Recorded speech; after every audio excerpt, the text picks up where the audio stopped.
नमस्कार। स्वागत है आप सबका राजनीति के इस अखाड़े में। मेरा नाम है अजय सीतिया। मित्रों, प्रधानमंत्री नरेंद्र मोदी भ्रष्टाचार और परिवारवाद के खिलाफ लड़ाई हार चुके हैं। लोकसभा चुनाव के बाद दिल्ली के शराब घोटाले के सभी आरोपियों को जमानत मिल गई है। जमीन घोटाले में फंसे झारखंड के मुख्यमंत्री हेमंत सोरेन को भी जमानत मिल गई है। जब लोकसभा चुनाव के दौरान नरेंद्र मोदी परिवारवाद और भ्रष्टाचार पर चोट कर रहे थे, अपने हर भाषण में वे यही कहते थे कि वे परिवारवाद और भ्रष्टाचार को खत्म करना चाहते हैं और उसके खिलाफ लड़ाई लड़ रहे हैं। उसी दौरान हेमंत सोरेन की पत्नी और अरविंद केजरीवाल की पत्नी भी राजनीति में आकर के चमक गई और हेमंत सोरेन की पत्नी तो अब विधायक भी बन चुकी है। इसके बावजूद शनिवार को नरेंद्र मोदी ने हरियाणा और जम्मू कश्मीर में चुनावी बिगुल बजाते समय वही पुराने मुद्दे फिर से दोहराए हैं कि भ्रष्टाचार और परिवारवाद दोनों जगह पर, जम्मू कश्मीर में भी यही बात उठाई और हरियाणा में भी यही बात उठाई, जिसे लोकसभा चुनाव में देश की जनता ने ठुकराया और अब न्यायपालिका ने भी ठुकरा दिया है।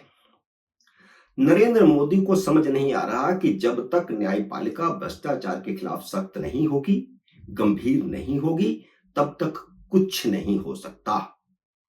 वह भ्रष्टाचार के खिलाफ तो लड़ाई जीत नहीं सकते जब तक न्यायपालिका उनका साथ ना दे। देश की अदालतें, खासकर सुप्रीम कोर्ट, भ्रष्टाचार को लेकर के बिल्कुल गंभीर नहीं है। वह सीबीआई और ईडी को ईमानदारी और गंभीरता से काम करने ही नहीं दे रही। पिछले 6 महीने से दोनों एजेंसियां लगातार कोर्टों के चक्कर लगा रही हैं।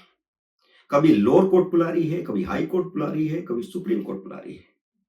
अदालतों ने उन्हें गंभीरता से जांच करने और जल्द से जल्द ट्रायल शुरू करने का समय ही नहीं दिया और फिर उसी आधार पर अरविंद केजरीवाल और मनीष सिसोदिया को छोड़ दिया कि ट्रायल में तो बहुत समय लगेगा, तब तक ये जेल में क्यों रहें। अगर सुप्रीम कोर्ट जरा भी गंभीर होती तो केजरीवाल की गिरफ्तारी की कानूनी पड़ताल में 6 महीने बर्बाद करने की बजाय जांच एजेंसियों को काम करने देती।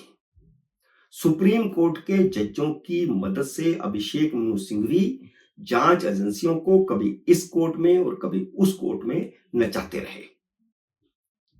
कायदे से केजरीवाल को जमानत देने की बजाय सुप्रीम कोर्ट को चाहिए था कि वह उनके वकील सिंघवी को कहते कि आप ट्रायल कोर्ट में जाइए।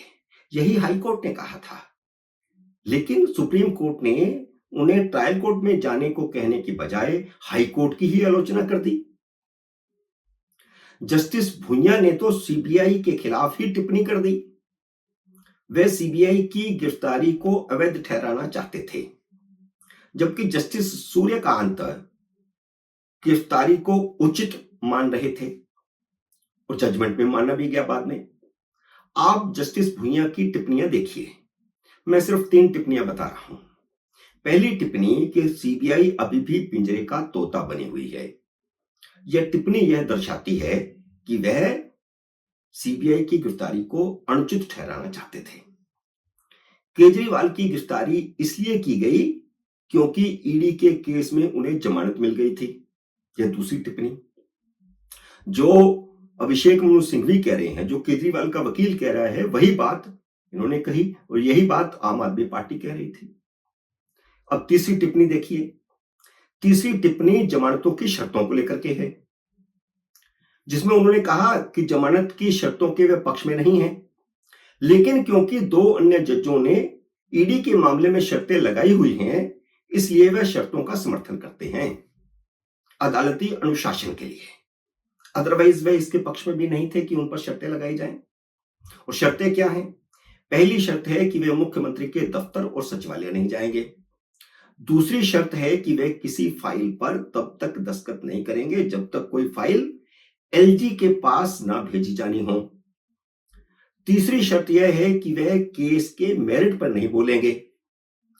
अब जब जमानत पर जा रहे हैं, अभी केस का फैसला नहीं हुआ है, तो मेरिट पर कैसे बोल सकते हैं? और मुख्यमंत्री का पद संवैधानिक पद है, अभी उन पर ना आरोप साबित हुआ है ना आरोप से बरी हुए हैं, तो उन्हें सस्पेंशन में क्यों नहीं रखा जाना चाहिए? लेकिन जस्टिस भुइयां ये शर्तें लगाने को तैयार नहीं थे। जबकि दूसरी तरफ जस्टिस सूर्यकांत जमानत के भी पक्ष में नहीं थे। चीफ जस्टिस 3 जजों की बेंच नहीं बनाना चाहते थे, क्योंकि तीस्ता सीतलवाड़ के मामले में 3 जजों की बेंच बनाकर वे पहले ही बदनामी झेल चुके हैं। इसलिए दोनों ही जजों को आपस में एडजस्ट करना पड़ा और जो मंगलवार को फैसला आना था वो मंगलवार को नहीं आ पाया, बुधवार को नहीं आ पाया, बृहस्पतिवार को नहीं आ पाया, शुक्रवार को जाकर के आया, क्योंकि एडजस्टमेंट करनी पड़ी दोनों जजों को। केजरीवाल को जब अंतरिम जमानत मिली थी तब भी ये शर्तें लगाई गई थी, लेकिन केजरीवाल ने हर भाषण में नरेंद्र मोदी पर झूठा केस दर्ज करवाने और झूठा केस दर्ज करवाकर गिरफ्तार करवाने का आरोप लगाया, जो कि अदालत की उस शर्त का उल्लंघन था कि वे केस की मेरिट पर कोई बयान नहीं देंगे। इतना ही नहीं, बल्कि पूरी न्यायपालिका का मजाक उड़ाते हुए केजरीवाल ने यहां तक कहा कि अगर उनकी पार्टी के उम्मीदवार जीत जाते हैं तो उन्हें दोबारा जेल नहीं जाना पड़ेगा। क्या यह पूरी न्याय व्यवस्था का मजाक नहीं था? सुप्रीम कोर्ट के जजों ने केजरीवाल के वकील से पूछा तक नहीं कि उन्होंने जमानत की शर्त क्यों तोड़ी, न्यायपालिका का मजाक क्यों उड़ाया। इस बार फिर जेल से बाहर आते ही जेल के दरवाजे पर ही उन्होंने सुप्रीम कोर्ट के मुंह पर तमाचा मार दिया, जब उन्होंने फिर से केस को झूठा और मोदी की साजिश बताया। इतना ही नहीं, जेल के दरवाजे पर जमानत का जश्न मनाया गया।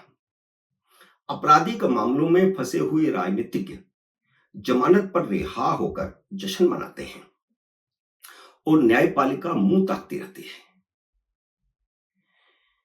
यह भ्रष्टाचार को हवा देने जैसा ही है।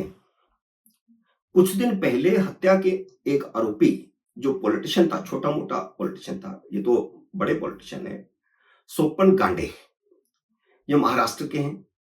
सुप्रीम कोर्ट ने उन्हें जमानत दी थी, हाई कोर्ट ने जमानत देने से इनकार कर दिया था, तो सुप्रीम कोर्ट में आकर के जमानत मिली और जमानत मिलने के बाद जब वे रिहा हुए तो बड़ा जुलूस निकाला गया सैकड़ों कारों के साथ। तो सुप्रीम कोर्ट ने जमानत रद्द करने की धमकी दे दी थी। यह अगस्त महीने की बात है, लेकिन केजरीवाल के मामले में अलग रूल है, कोई नहीं बोल रहा। Justice B R. गवई और जस्टिस के.वी. विश्वनाथ की बेंच ने कहा था उस मामले में कि नेताओं की यह आदत बन गई है कि जमानत मिलने पर रैली निकालते हैं, रैली निकालने लगे हैं, यह बंद होना चाहिए। अदालत ने महाराष्ट्र के इस नेता सोपन गाड़े से माफी मंगवाई थी, लेकिन केजरीवाल जेल में जाते हुए भी रैली को संबोधित करते हैं और जमानत पर बाहर आने पर भी रैली को संबोधित करते हैं और सारी न्याय व्यवस्था का मजाक उड़ाते हैं। सुप्रीम कोर्ट के जज उनका मुंह ताकते रहते हैं। सुप्रीम कोर्ट के लगभग सारे जज मोदी की भ्रष्टाचार के खिलाफ लड़ाई को फेल करने में लगे हुए हैं, भले ही भ्रष्टाचार के आरोपी शरेआम उनके मुंह पर तमाचा मार जाएं। केजरीवाल की जमानत के जश्न पर पटाखे और फुलझड़ियां भी छोड़ी गई। जिस सुप्रीम कोर्ट को दीपावली पर पटाखों से प्रदूषण फैलने का खतरा दिखता है, उसे अब कोई खतरा नहीं दिखता। ये दोहरा मापदंड क्यों? इस समय सुप्रीम कोर्ट खुद कटघरे में है। मित्रों, उम्मीद है मेरा ये वीडियो आपको पसंद आया होगा। इसे लाइक और शेयर कीजिए। अगर आपने मेरे YouTube चैनल को अब तक सब्सक्राइब नहीं किया तो कृपया सब्सक्राइब करके अपना आशीर्वाद दीजिए। जल्दी मिलते हैं अगले वीडियो में किसी अन्य विषय के साथ। तब तक नमस्कार।